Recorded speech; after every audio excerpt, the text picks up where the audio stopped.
Good afternoon, everybody. Let me just give you a quick update on the Ebola response and then a preview of the Secretary's schedule for the next few days. First on Ebola. I can announce today that 100 personnel from the Special Marine Air Ground Task Force Crisis Response Africa are deploying from Morone, Spain to Dakar, Senegal, with onward movement to Monrovia to provide interim resupply and transportation support until Army units arrive later this month to assume that longer-term mission. These personnel will arrive in Senegal tonight and in Liberia tomorrow, and their footprint includes 4 MV-22 Ospreys and 2 KC-130 Hercules aircraft. Now on to the Secretary's schedule. As many of you know, today Secretary Hagel is hosting a regularly scheduled meeting of his Leadership Council, which includes DoD's top civilian leaders, the Joint Chiefs of Staff, and the combatant commanders. This is an important opportunity for DoD's senior leaders to discuss key challenges, including the strategic environment and fiscal realities, as they develop next year's budget submission. This afternoon, as you know, President Obama will also be coming to the Pentagon to meet with the senior DoD leadership, including the combatant commanders. I know Secretary Hagel is very much looking forward to hosting the Commander-in-Chief here in the building. There will also be a full meeting of the President's national security team here this afternoon to provide the President with an update on the campaign to degrade and destroy ISIL. Tomorrow, Secretary Hagel will embark on his second trip to Latin America this year, a 6-day, 3-country trip that includes visits to Colombia, Chile, and Peru. Secretary Hagel will begin his trip in Colombia, where he will meet with Colombian leaders and reinforce our close and wide-ranging defense relationship. Colombia continues to expand its role as a security exporter across the region, and Secretary Hagel will underscore the United States' continued support for these efforts, as well as Colombia's internal counterinsurgency operations as the government pursues a peace process. He will also seek new avenues for future security cooperation and visit a Colombian military base to observe training for Colombian special forces and aviators. From Colombia, the Secretary will travel to Chile, another long-standing defense partner of the United States and a regional leader in humanitarian assistance, disaster relief, and peacekeeping. In meetings with Chile's leadership, the Secretary will explore ways that the United States can expand our partnership with Chile in these areas and seek to identify new areas for cooperation in the broader Asia-Pacific region. Finally, in Peru, Secretary Hagel will attend the 11th Conference of the Defense Ministers of the Americas, a biennial conference that is the Western Hemisphere's premier venue for senior leaders to discuss regional defense issues. At the conference, Secretary Hagel will stress the United States' commitment to partnerships that strengthen national defense institutions and confront hemispheric security challenges, including ungoverned spaces, organized crime, and narcotics trafficking. Addressing a major theme of this year's conference, environmental security, the Secretary will also discuss the Defense Department's emerging strategy for adapting to the impacts of climate change. He will describe DoD's efforts to assess and respond to the risks that climate change poses to our military's installations, operations, and training, and he will propose cooperation with partner nations to address these risks. On the margins of the conference, the Secretary will also have the opportunity for bilateral meetings with leaders from Peru and other regional partners, highlighting our appreciation for the diverse contributions of partners who share a common vision for regional stability. With that, I'll take questions. Dave. Thanks, Admiral Kirby. I wonder if you could talk a little bit about what the Pentagon would like to see, what Turkey doing more in the fight against ISIL, and does the department see any value in establishing some sort of buffer zone inside Syria? Let me take the second one first on the buffer zone. This is not a new issue. This desire by Turkey for a buffer zone, or a so-called buffer zone as they refer to it, and it's an issue that we have discussed with them many times. When we were in Ankara just a few weeks ago, it came up. Secretary Hagel discussed it with them. We know of their interest in this. It is now not on the table as a military option that we're considering. That said, it's a topic of continued discussion. So I have nothing new to announce with respect to their desire for a buffer zone. On what we would like to see them do more of, again, I think our approach to Turkey is much the same as it has been to every other nation in this coalition. We're not coming at them with specific requests, or demands. It's a coalition of the willing, so we need to be willing to let people contribute what they can, and that's what our expectation and our hope is for Turkey, is that they have a very competent professional military. They have invested interest just because of their geography. They've got more than 1 million refugees. They got a foreign fighter flow problem across their borders. And I know they've been watching the situation in Syria with great interest for years. So they have an interest, they have a stake. They know that. They've expressed that to us.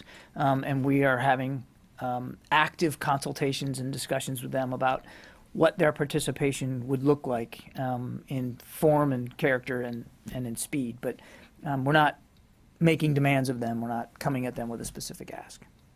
David? This Marine Task Force to Africa is a change from yesterday. So what prompted the change? And second question, you said that the president would be updated on the campaign to degrade and destroy ISIS. Did you not get the Allen memo? All right. I wouldn't describe these Marines as a change.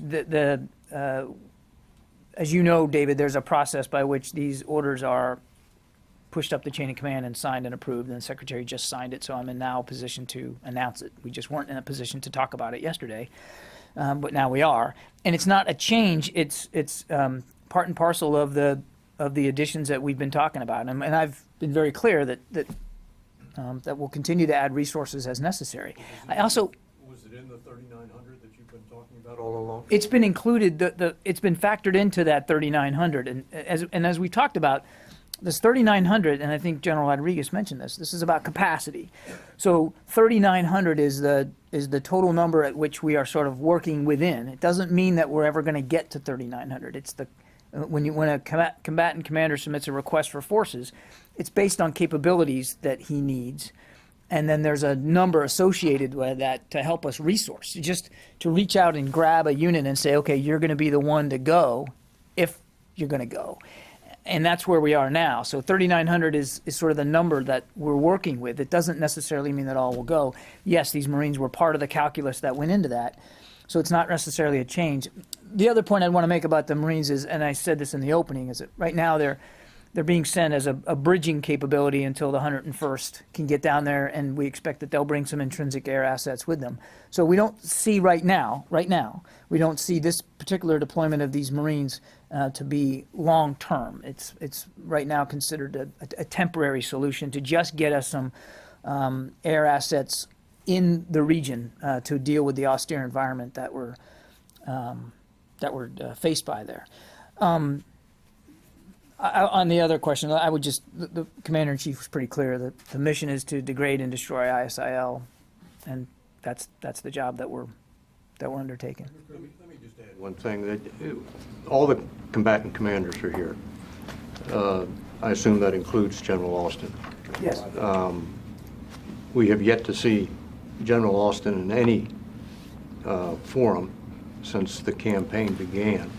He clearly does not see any value in talking to the press, but at some point it becomes the responsibility of a combatant commander to show himself to the public. Yeah. So would you, on behalf certainly of me and I assume of the rest of the Pentagon Press Corps, convey that message to him? I certainly will let him know about your interest. But I will say this, and again, it's up. I mean, I don't speak for the combatant commanders, but I've known General Austin a long time. I can assure you that he understands the obligation to share information with the public and the responsibility to communicate what he and his command are doing. And I, while I take the point that you haven't seen him up here, the Central Command has done what I believe to be a commendable job in terms of constant updates. I mean, every day you guys are getting updates, very specific updates about what we're doing operationally inside Iraq and in Syria. So there is an honest, concerted effort to keep you and the American people informed about what we're doing. I'm up here twice a week trying to do the same. Again, I take the point, and I'll relay the message. But I do think General Austin, in the main, understands the obligation to keep the American people informed. Yeah, Joe. Okay. Back to the Alexander's question about Turkey's proposal to establish a buffer zone. Could you explain to us why it's not a military option right now, why it's not on the table? What are the risks of doing that? It's something that, this is not a new idea. It's something that we've talked about with the Turks for many, many, many months. I mean, we know this is something that they're interested in. I would tell you that rather than telling you why we're not going to do X, Y, or Z, I'll just tell you that what the focus is on putting pressure on ISIL from the air through airstrikes, and we believe that we're doing that. And also to assist particularly the ground forces inside Iraq with their competence, capabilities, and their competence, quite frankly, through advisor teams, in which we have out and about now. So that's the focus of what we're doing. General Dempsey addressed this a week or so ago. It's just not an active topic under discussion right now, but it is a topic of discussion that we routinely have with the Turks. So what I understand, the buffer zone it will not put pressure on ISIL. That's what I understand. I'm telling you what we're focused on. And what we're focused on is continuing to put pressure on ISIL and deny them sanctuary and safe haven. That's the locus of energy that we're applying militarily. Again, we know this is something that the Turks are interested in, but I don't have anything to announce on that. Question on the president's meetings today at the Pentagon. Do you think those meetings could result to a change in the U.S. strategy against ISIL? Can we expect more U.S. advisors going to Iraq soon? The purpose of today's meeting is to update the Commander-in-Chief on our progress across a wide variety of fronts. Yes, he will be updated by General Austin on the campaign against ISIL. He'll get an update from General Rodriguez on what we're doing with Ebola. And the other combatant commanders will have a chance to speak as well for their regions and what they're doing. It'll be a global update. Clearly, those two very hot topics will be discussed. I can't speak for the president and what he will or won't decide as a result of the updates he's getting. We're not expecting any change to our strategy as a result of today's meetings. Jen. Follow-up question on Go ahead. I'm sorry, John. Nasser Come from right Al back to you. Jazeera Arabic. I'm sorry. Looking at the situation in the town on the border between Turkey and Syria, and that given that the fighting is surprisingly getting longer and longer, many questions now around the efficiency of the air campaign. Do you think it has been efficient so far? And what would you answer those who are completely recusing the air campaign, saying it's not efficient, it won't give us a result, and probably the US and others will need years there? And they're thinking basically ground troops are the option to finish it. I find this line of questioning really interesting, since we've been saying since the very beginning that airstrikes alone are not going to be sufficient. So let me just turn your question a little bit. You asked if they're efficient. I think the better way to, if I may, a better question to ask is, have they been effective? Because efficiency and effectiveness are completely two different things, at least in a military mind. We believe they have been effective at what they are trying to achieve. And what we are trying to achieve from the air is two things. In Iraq, it's to support Iraqi and Kurdish forces on the ground as they, and this is an important point, as they take the fight to ISIL on the ground inside their country. They are the ground forces that matter most in Iraq. And so much of what we're doing inside Iraq from the air is helping them do that job, as well as to just routinely put pressure and try to set ISIL back on its heels a little bit more. As you know, we've moved from the first iteration of airstrikes in Syria were largely defensive in nature. Now they are a little bit more offensive and more tactical, in our parlance, dynamic. In Syria, the purpose of the airstrikes, largely, is to get at this group's ability to sustain itself, to resupply, to finance, to command and control. They use Syria as the sanctuary and safe haven so that they can operate in Iraq. Now, I understand it's not that clean. First of all, the border is not much of a border. They are operating in Syria as well. But that is essentially the way it breaks down. They're using Syria as the headquarters, if you will. Iraq is where they're operating. So in Syria, the airstrikes are principally designed, and many of the strikes that we've taken, even as recently as a couple of days ago, are against fixed targets, facilities, ways in which they are using to headquarter themselves, sustain themselves, train.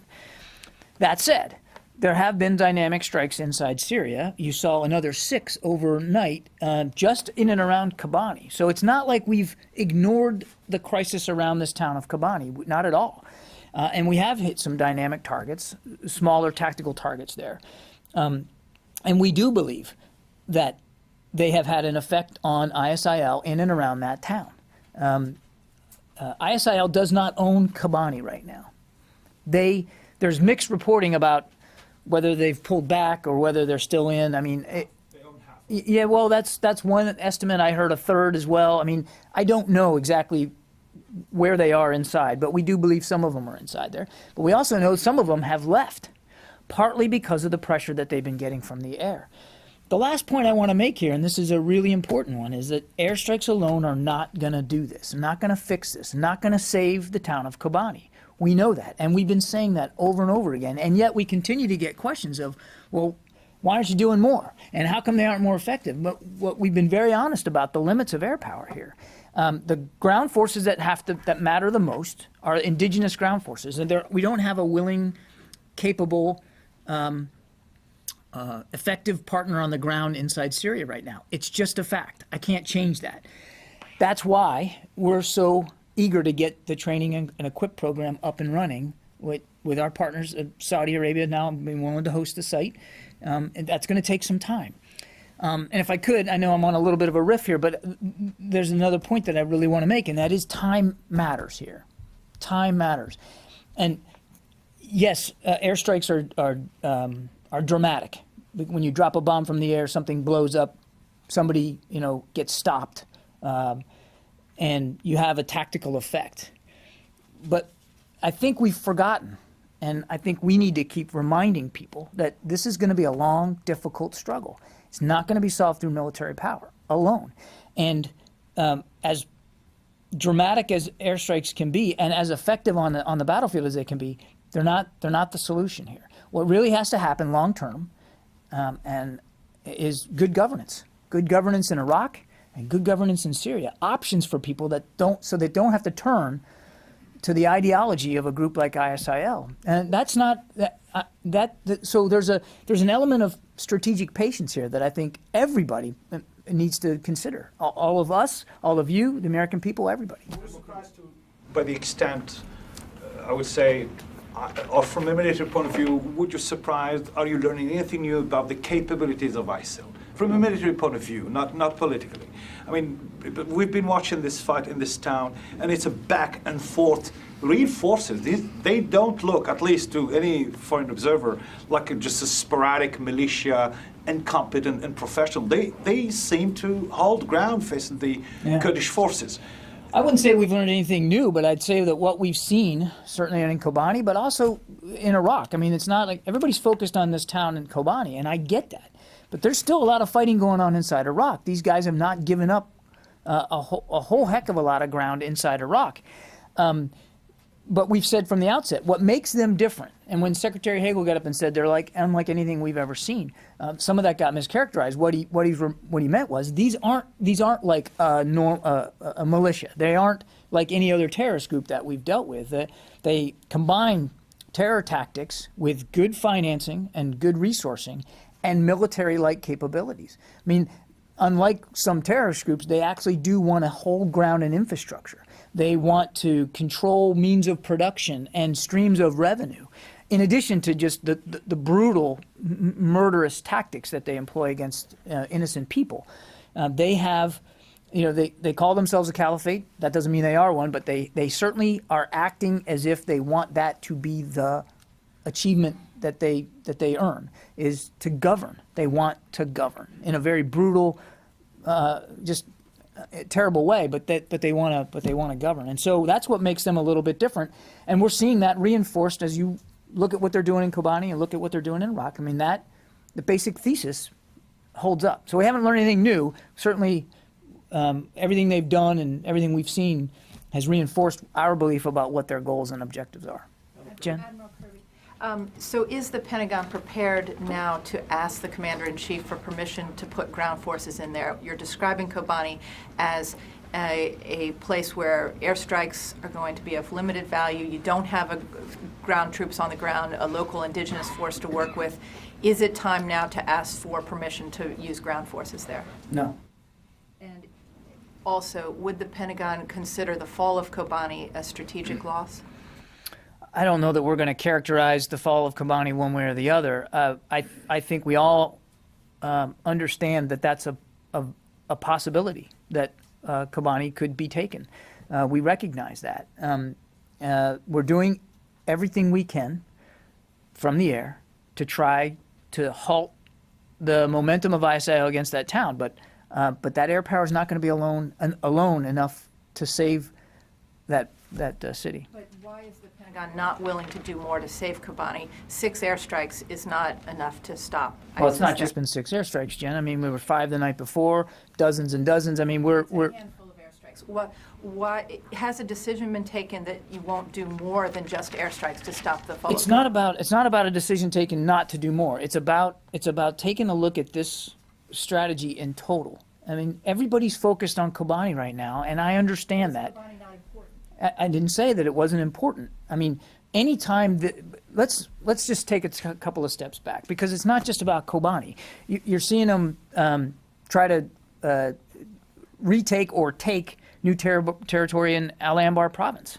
We believe that they're largely in control of the town of Hit right now, which is not that far from Fallujah and Ramadi. And Fallujah and Ramadi are not that far from Baghdad. And we seem to have forgotten about that. They try to grab ground and territory where they can, where they believe it's important. Now, I don't know what importance they attach to Kobani. What I'm telling you is, rather than say what we're not going to do, let me tell you what we are going to do, and that's to take a regional approach here. So it's easy to get fixated on one town, but I think it's really important for you and for the American people to take a couple of steps back here and look at the larger regional context within which this fight is being made, and the longer-term strategic objectives that we and our coalition members are trying to apply here. We are not going to be able, it's interesting. I mean, we're being asked about why we're not, or why we won't, or why we can't save Kobani, and we're not being asked those same questions about towns inside Iraq. And I don't know why that is, other than maybe there's real-time footage coming out of Kobani, or what the difference is. But we know this is going to be a long struggle. We know that ISIL is going to continue to grab ground, and there are going to continue to be villages and towns and cities that they take. We all have to recognize that reality. So when we get up here and we say it's going to be a long struggle and it's going to be difficult, and when we get up here and say air power, military power alone, let's take air power off the table for a minute, isn't going to be enough to fix it, we really mean it. And so we all need to prepare ourselves for the reality that other towns and villages, and perhaps Kobani, will be taken by ISIL. They have made no bones about the fact that, and to my answer to the gentleman's last question, that this is their goal, to govern, to have space and territory that belongs to them. So we just have to recognize that. On that point, administration officials have made the point to me, as you are, that Kobani is just one town of many there. But it strikes me that in making that argument, they're saying, it's not just about Kobani, but in Syria, frankly, there are any number of towns that we're not going to defend. That the strategy there is really to keep pressure from the air, and that the territory doesn't matter. So on Syria, without that ground force, on Syria, how do you deny the safe haven? And I don't want to ask you about Iraq as you bring it up, but on Syria, how do you deny ISIL the safe haven without taking back that territory, just by pressure from the air? If you and other administration officials, as you've said, Kobani is not strategically important by itself, as are any dozens of other Syrian towns. So how do you accomplish that goal without taking back some territory in Syria? Then I'll ask you about Iraq if I can. Denying safe haven is, you do need competent ground forces to help deny safe haven over the long haul. We believe that there's a limit to air power. Air power can have an initial effect on forcing them out of an area or denying them structure, whether it's hard buildings or the infrastructure of governance that they have or revenue. You can deny some of that temporarily from the air, but it's not going to be the long-term fix. The long-term fix is, and we recognize that, is going to be competent ground forces that can retake territory from them. We believe, and this is a lesson we've learned from 13 years of war, that the best counterweight to groups like this on the ground are local indigenous forces. People that know the ground, know the culture, know the tribes, they know the area. And in Syria, right now, we just don't have a ground force that we can work with. I understand that there are fighters, and they are brave, and we recognize the sacrifices they are making, but we don't have military to military, we don't have a force inside Syria that we can cooperate with and work with. That's why we want to get this train and equip program up and running. But again, we've been nothing if not brutally honest about the fact that there is a limit to what military power is going to do here. Are you preparing the public, in effect, for the fact that not just Kobani, but other Syrian towns may fall over the long haul of this air campaign until you have those competent forces on the ground? I think we all should be steeling ourselves for that eventuality, yes. Let me then ask about Iraq, because Iraq, you do have the competent, well, you have ground forces there, Kurdish and Iraqi security forces, but as of yet, they've not been able to gain back much territory. I know they protected the Haditha Dam, Mosul Dam, but Hit has fallen, Ramadi is being contested now. What's the barometer of success for Iraq, and doesn't that indicate that the air campaign in Iraq has been a failure to this point? No, I wouldn't say it's been a failure at all. Again, you've got to take the long view here, Jim. It's not just about the last few weeks. We have definitely there's been a positive effect of the airstrikes in Iraq, and I'll get to your bigger question in a second. We know we've changed, by virtue of the pressure we're putting on them from the air, we've changed their tactics, we've changed the way they communicate. They've dispersed. They are hiding among the population more. They aren't as free to operate as they once were. That does not mean we've eliminated them as a threat inside Iraq, but we certainly have made it harder on them to do so. And that was the effect that we wanted to have. We're going to continue to have that effect. The other part of the airstrikes I talked about earlier is in support of Iraqi forces, whether they're Iraqi security forces or Kurds, let's just say Iraqi forces, as they start to take this fight back or start to take ground back from ISIL. It's a mixed picture. We've been, again, nothing but honest about that inside Iraq, that it is a mixed picture, and that it's a mixed picture on the ground, and it's a mixed picture inside the Iraqi security forces. Not every unit is as capable or as well led as any other. And I want to just get back, before I finish this answer, I want to talk a little bit about the advising mission. But so we're mindful of that. It is mixed. There are places where ISIL continues to make gains in Iraq. You talked about Hit, we talked about Ramadi, talked about Fallujah, which is still in contention right now. That's worrisome because it's close to Baghdad. But let's talk for a second about what the Iraqis have been able to do. They have been able to retake the Mosul Dam facility. That is not a small thing. Not a small thing in terms of the importance of that facility. There was an article today about how this group wants to use water as a weapon. And when we were saying that back then, the eyes were rolling. Well, why are you going after a dam facility? Well, because it matters to them. It's infrastructure. We've been able to protect Haditha Dam, which Iraqi security forces have maintained control of, but ISIL very much wanted to take, and they haven't been able to do it yet. We prevented 2 humanitarian disasters, and when I say we, I mean the big we, not just us, but our Iraqi partners on Mount Sinjar and in the town of Amrali. And then lastly, let's look at Baghdad. Baghdad is still protected. It's still defended. Now, that doesn't mean it's not coming under threat. It doesn't mean that ISIL still doesn't have designs on the capital city. They do.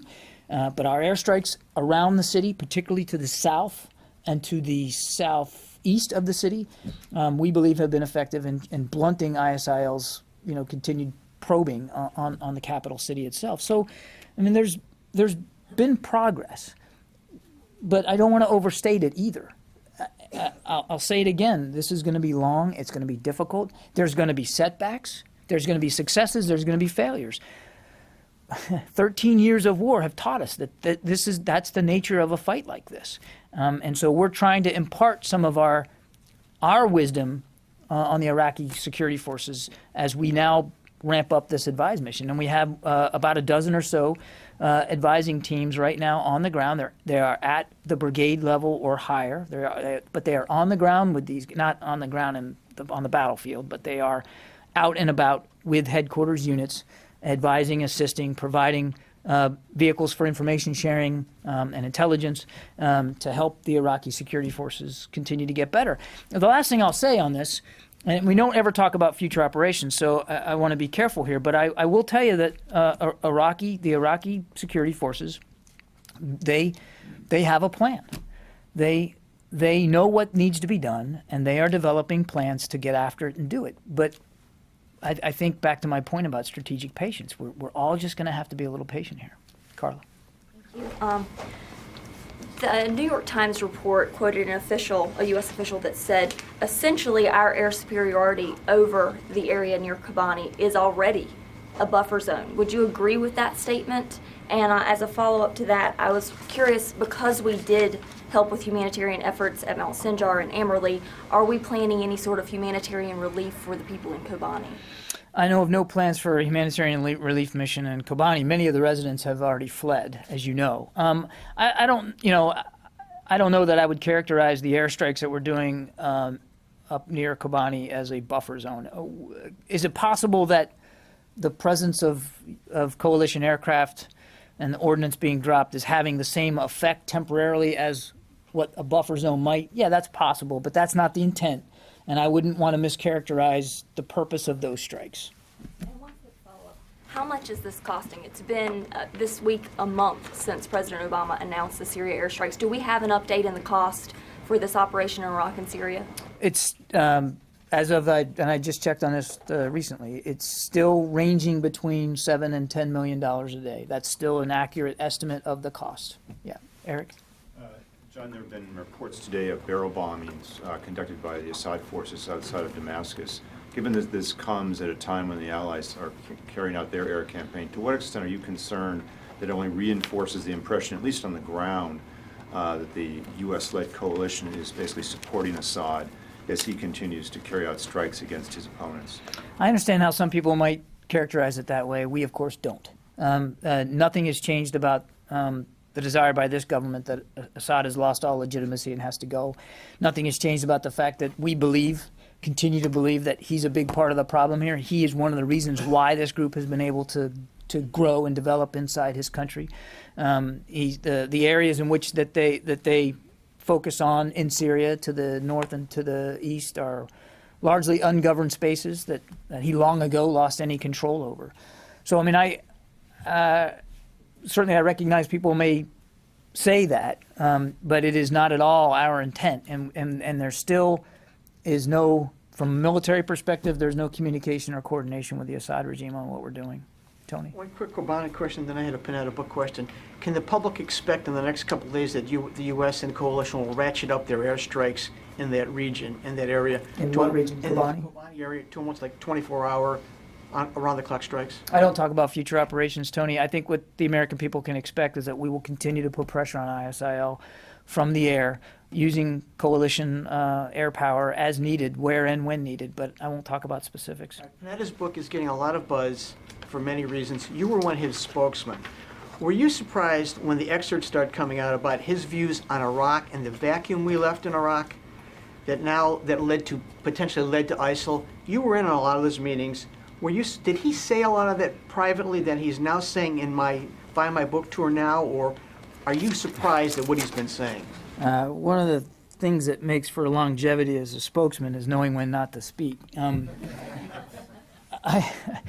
not going to detail private conversations that I was party to when he was the defense secretary, or meetings that I attended, and I certainly won't speak for the content of his book. I mean, the former Secretary Panetta has written this memoir. I know he's talking about it. I'm going to leave it to him to speak to his views while he was in office. More broadly, are people within this building upset at the timing of his remarks, given that U.S. flyers are putting their lives at risk and you're trying to keep the support of the public? He's out there saying things he might have said 3 or 4 months or 7 or 8 months ago that he's saying now. Is there a sense of frustration, a little anger, a little angst that he's saying it now while you're trying to get the support of the U.S. public and so flyers are at risk? We're not focused on the timing of his book or his memoir. We're focused on the job at hand, and I've not detected any consternation here about this. Again, our focus is on the future and moving ahead and getting the job done that we've been told to get done. That's where our focus is. Maggie. Admiral, on Ebola, the German defense minister said in September that she was willing to send soldiers to combat Ebola in Africa. And there have been reports surfacing that they just don't have the transport aircraft necessary for her to keep that promise. Would the U.S. be willing to help Germany out with U.S. military aircraft or allow infected Germans to stay at the 25-bed hospital in Liberia? Is that discussion ongoing within this building?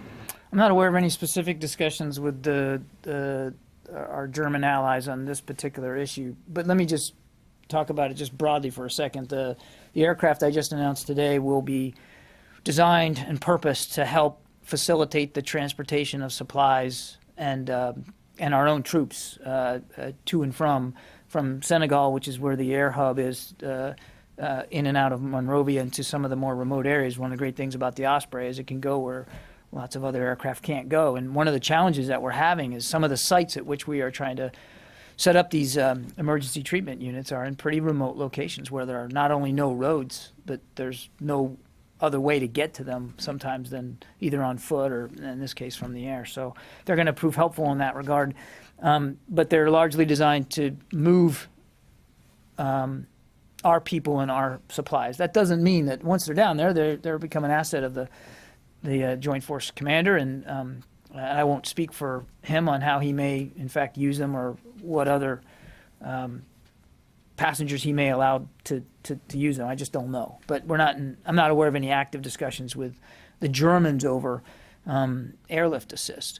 We're going to, but again, broadly, airlift is an issue, and airlift is a need. It's a requirement, and that's why we're sending these Marines down there, and that's why the 101st will probably bring some additional aircraft assets of their own. It's just, it speaks to the very austere environment we're working in. You know, again, you know, people talk about speed and why you're not there faster or why you're not there in greater numbers faster. And part of it, and General Rodriguez addressed this, you don't want to overwhelm the system down there. The infrastructure is limited. But it's also just a very tough physical environment. I mean, it's monsoon season right now. And so the troops that are trying to build these units and get the ground leveled are really set back every day, hours and hours every day by rainfall. That doesn't drain off necessarily very quickly either. So it's been a challenge. These aircraft will help with that. Yes, Joan. Airstrikes in Kobani have certainly picked up, and reports from the ground suggest that they've become more effective. Has there been some sort of change in intelligence, or is there a coordination with the Kurds going on, U.S. and Kurds within Kobani? And in terms of the significance, it does seem like it's sort of a chicken and an egg. It has become more important based on the number of airstrikes. If there was blame to be had about later why it falls and coming late to the game, can you say that Turkey has been a large problem? Well, there's a lot in those questions, Joan. Yeah. First of all, I'm not going to talk about intelligence matters. I just won't do that from the podium. There has been a steady amount of pressure we've been applying from the air in and around Kobani. And just in the last 48 hours, I think I'm counting 11 strikes just in the last 2 days. We're using precision-guided munitions. We're very careful and very discriminate about what we hit from the air. And again, we believe we have been effective. And I've seen reports that, you know, from officials there who think they have been increasingly more effective, and that's a good thing. But again, I want to keep going back to not overstating the significance of air power. We do believe they have had an effect, a positive effect. We know we're hitting what we're aiming at, and that we're aiming at ISIL terrorists and their capabilities there in Kobani. Yeah, the second question. He was communicating with Kurds. Yeah, thank you. No, we're not in active communication or coordination with the Syrian Kurds. One of the challenges, quite frankly, in Syria, and I've addressed this, is that there is no opposition force, no recognized military organization with which we can work. And so that's one of the reasons why we want to get this train and equip program up and running. But that's clearly a limiting factor inside Syria. There's no question about that. And on Turkey, I think I've addressed this already. I mean, we're not making demands of the Turks. They have a stake in what's going on in Syria. They have a stake about what's going on inside Iraq. ISIL is a big component in both those places because they share a border with both. And in our conversations with Turkish leaders in Ankara, they made it very clear that they understand that threat, that they want to help address it, and that they will. But they're going to do it. They're going to do it in accordance with their own dictates and their own mandates and what the Turkish people will support. And I just simply can't speak for another country. Would you say that militarily you could have asked for a more helpful partner? Well, look, I'm not going to. We want every member of the coalition to contribute what they can and what they're willing to. We're not making demands of them. And so we obviously, and Secretary Hagel was clear about this, we obviously want to see Turkey contribute. We want to see them be helpful. We know they have information and capabilities militarily that we just don't have because they're there. They're a neighbor. This is their part of the world, and we certainly encourage them to participate as actively as they can.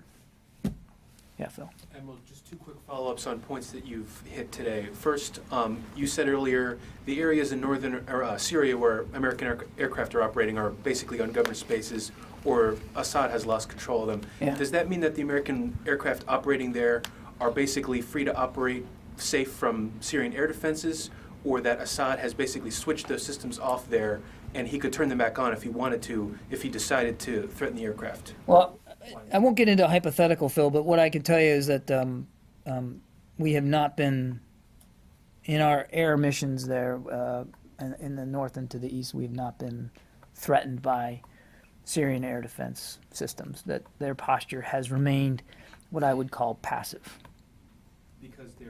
Because they can't reach, they're out of range, or because they're deliberately turned off? I can't speak for Syrian intentions. We don't talk to the Syrian military. We don't have perfect knowledge about why they do what they do or why they don't do what they don't do. All I can tell you is their approach from an air defense perspective has been passive. Okay. And on the buffer zone, you said earlier it's not an active topic of discussion right now. Has the Defense Department, which as you often say is a planning organization, done the work on what it would require to set one up and decided not to, or has it not gone down that road knowing that one of the things that it could find if it tried was the need for ground troops to do it? I'm not aware of any planning effort. I think Chairman Dempsey mentioned that pretty clearly a while ago. I'm not aware of any planning effort to lay before any leadership the possibility of a buffer zone at this time. But I also, there's an implication in the question that we're not doing that, or perhaps we're not doing that because we don't want to face this eventuality of U.S. ground troops. I can tell you that every leader in this building, every leader down at CENTCOM understands the very clear direction that there will not be a return of U.S. ground forces in a combat role in this fight, in Iraq or Syria. That has been laid very clear.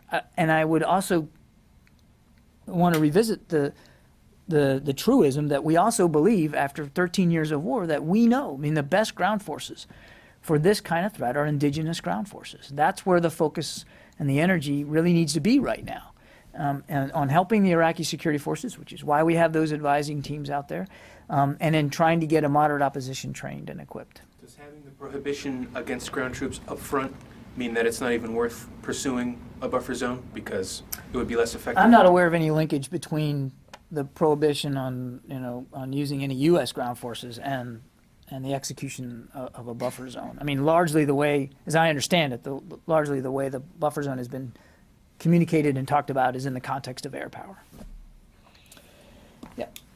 One other question to ask about the situation with vetting troops, because you've stressed that ground troops have to be a part of the process. Where are we? It's been a month. Have we vetted a certain number? What's the number of opposition forces we vetted, and when do they start their training? Great question. There's been no vetting started yet, and no recruiting at this point.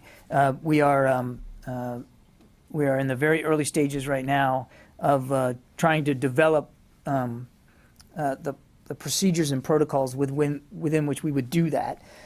The other locus of energy right now is on working with Saudi Arabia, who has agreed to host this training facility, and trying to, sizing up the facility, getting a look at the infrastructure, sort of figuring out the architecture within which the training would actually occur, and then setting up a program, a viable, sustainable, verifiable program to properly recruit and vet these opposition members. There's a lot of spade work still left to do, which is why we were very honest about the length of time here, 3 to 5 months until we can even get through that process. That's before you even start doing any of the training. So this is going to be a long-term effort.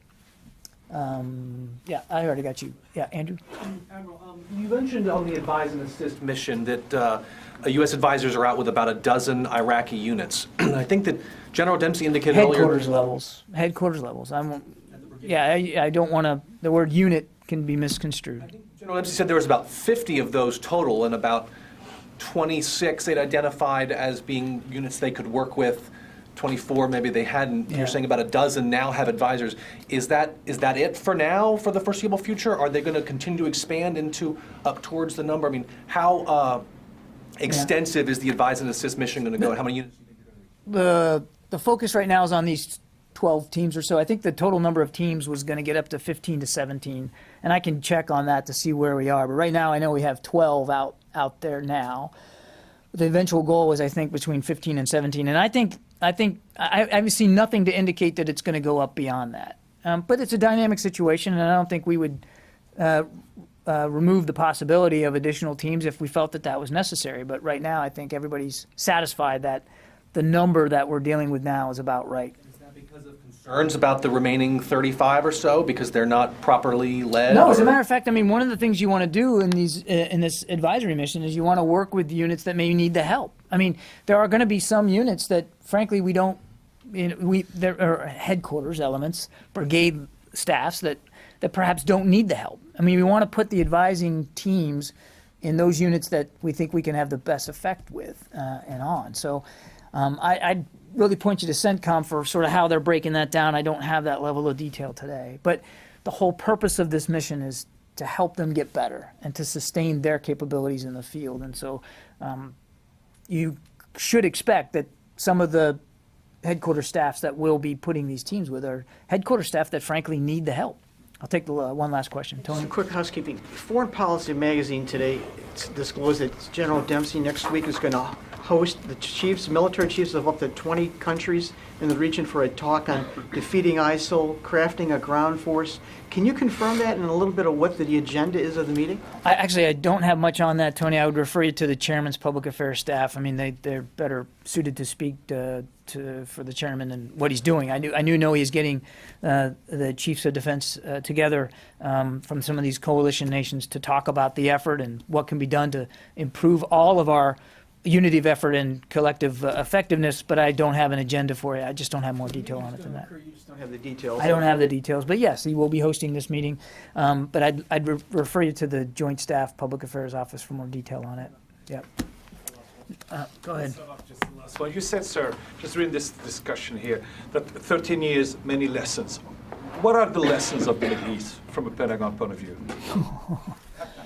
I don't think I can do that in the time I have left. I mean, I think we've learned a lot about the region. We've learned a lot about the threats. We've learned that this is a generational issue. It's not. None of these problems are going to be solved overnight or quickly. That extremist elements look for ungoverned spaces and areas in which they can continue to spread their warped ideology, and that's not an easy problem to solve, certainly through military means alone. We've also learned the importance, not that we didn't before, but we certainly have relearned the importance of partnerships with local forces and understanding culture and society and knowing how to operate in those kinds of environments. So nobody's under any illusion here.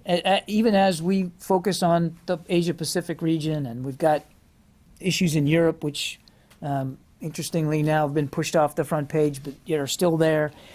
Nobody's under any illusion that we're not going to have to maintain a focus, energy, and resources in the Middle East for many, many, many years to come. Thanks, everybody.